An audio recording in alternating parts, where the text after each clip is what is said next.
राजस्थान के एक सुनसान इलाके में एक छोटा सा गांव था, खेड़ापुरा। दिन में यह गांव बिल्कुल आम लगता था, लेकिन जैसे ही रात होती यहाँ की हवा भारी हो जाती थी। गांव के बाहर एक बहुत पुराना नीम का पेड़ था। लोग कहते थे कि रात 12 बजे के बाद उस पेड़ के पास से गुजरना अपनी किस्मत को ललकारने जैसा है। नीम के पेड़ के पास ही एक टूटा फूटा गहरा कुआं था, जिसकी ओर देखकर ही रूह कांप जाती थी। लगभग 30 साल पहले इसी गांव में मीरा नाम की एक लड़की रहती थी।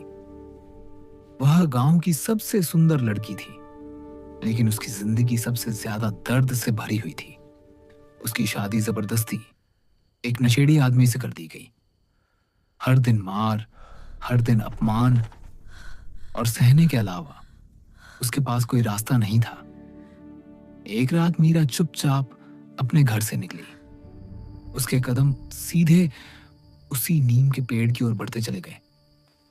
अगली सुबह गांव वालों ने जो देखा, उसने सबको हिला दिया।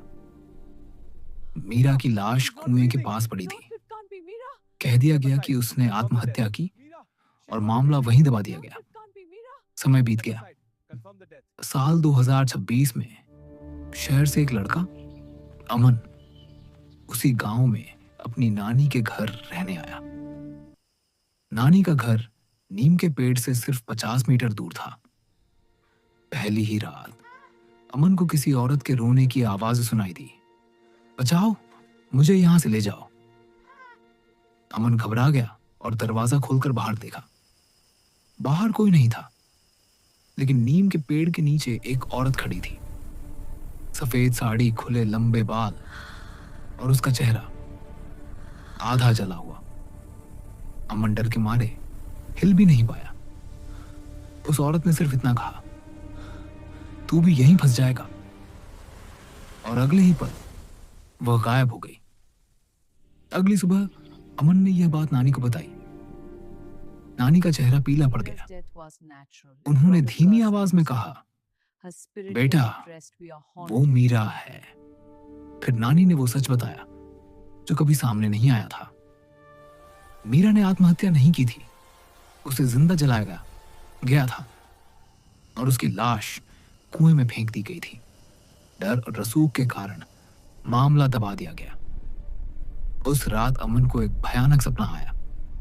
मीरा उसके सामने खड़ी थी और कह रही थी, सच बाहर ला, वरना तू भी मरेगा।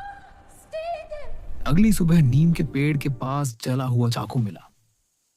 वही चाकू जो मीरा की मौत से जुड़ा था। डर के बावजूद अमन ने हिम्मत की। रात ठीक 12:12 पर वह नीम के पेड़ के नीचे पहुंचा। मीरा सामने थी। इस बार वह रो नहीं रही थी, वह मुस्कुरा रही थी। अमन ने कांपती आवाज में पूछा, तू चाहती क्या है? मीरा ने सिर्फ एक शब्द कहा, न्याय। अमन ने गांव के पुराने लोगों के कबूलनामे रिकॉर्ड कर लिए और सबूतों के साथ सच बाहर ले आया। 2 महीने बाद सभी गुनहगार जेल में थे। गांव वालों ने राहत की सांस ली और नीम का पेड़ कटवा दिया।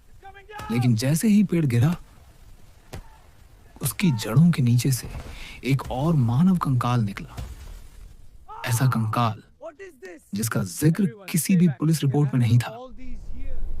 उसी रात अमन के मोबाइल पर एक मैसेज आया, अब मेरी कहानी खत्म हुई, कैका अब तेरी शुरू। नंबर था अननोन।